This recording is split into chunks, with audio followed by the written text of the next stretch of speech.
21મી સદીમાં સંગઠિત નાણાકીય ગુનાખોરીનું સ્વરૂપ હવે બદલાઈ રહ્યું છે, અમેરિકાની અંદર ખાસ કરીને. અને ડિજિટલ છેતરપિંડીથી આગળ વધીને હવે ભૌતિક સંપત્તિ જેવી કે સોનાના ઉપયોગ કરીને કાળા નાણાંને ધોળા કરવાનું મોટું કાવતરું ચાલી રહ્યું હોય, નેટવર્ક ચાલી રહ્યું હોય કે પકડાયું હોય તેવું કહી શકાય. વર્ષ 2026ની શરૂઆતમાં જ અમેરિકામાં ગુજરાતીઓનો મોટો હોબાળો છે. વરિષ્ઠ નાગરિકોને નિશાન બનાવીને કરવામાં આવતા ગોલ્ડ બાર સ્કેમ એટલે કે સોનાની લગડીઓના કૌભાંડનો પર્દાફાશ થયો છે. આ કોઈ નાની અમથી ચોરી ના કહી શકાય, પણ એક અત્યંત જટિલ અને સુવ્યવસ્થિત ગુનાહિત નેટવર્ક છે, જેમાં પ્રતિષ્ઠિત જ્વેલર સ્ટોર અને સોનું ઓગળતી રિફાઇનરીઓની મિલીભગત સામે આવી છે. કોલિન કાઉન્ટી શેરિફ ઓફિસ દ્વારા જાન્યુઆરી 2026 અને ફેબ્રુઆરી 2026 દરમિયાન કરવામાં આવેલી તપાસમાં ટેક્સાસથી લઈને ફ્લોરિડા અને જ્યોર્જિયા સુધી ફેલાયેલું આ નેટવર્ક ખુલ્લું પડી ગયું, જેમાં ભારતીય ડાયસ્પોરા સાથે જોડાયેલા કેટલાક મોટા જ્વેલર્સના નામ સામે આવ્યા. તે સૌને ચોંકાવી દે તેવા છે. આ સમગ્ર મામલાની ગંભીરતાનો અંદાજ વાત પરથી લગાવી શકાય કે અત્યાર સુધીમાં $15 કરોડ એટલે કે અબજો રૂપિયાનું સોનું અને રોકડ જપ્ત કરવામાં આવી છે.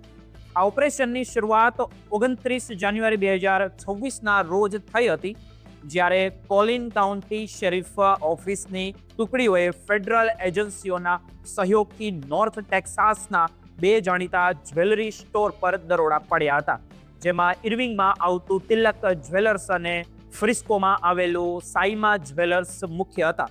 આ દરોડા કોઈ અચાનક લેવાયેલું પગલું ન ગણી શકાય. 2025થી ચાલી રહેલી એક વર્ષની સઘન દેખરેખ અને તપાસનું પરિણામ હતું. તિલક જ્વેલર્સ, જે ગુજરાતી સમુદાયના સભ્યોની માલિકીનું છે, તેને તપાસકર્તાઓએ આ ગેરકાયદેસર રીતે મેળવેલા સોનાના મુખ્ય સંગ્રહ સ્થાન તરીકે પણ ઓળખાવી દીધું છે.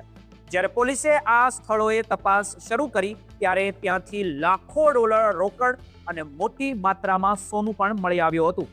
સૌથી ગુજરાતીઓને ચોંકાવનારી બાબત તો એ ગણી શકાય કે આ જ્વેલરી સ્ટોરની અંદર સોનું ઓગળાવવાની જે ગેરકાયદેસર ભઠ્ઠીઓ પણ મળી આવી હતી, જે સૂચવી રહી છે કે આ વેપારીઓ માત્ર ચોરીનું સોનું રાખતા નહોતા, પણ તેને ઓગાળીને તેનું સ્વરૂપ બદલી નાખતા હતા, જેથી તેમની ઓળખ મટી જાય અને પોલીસ પકડી પણ ન શકે.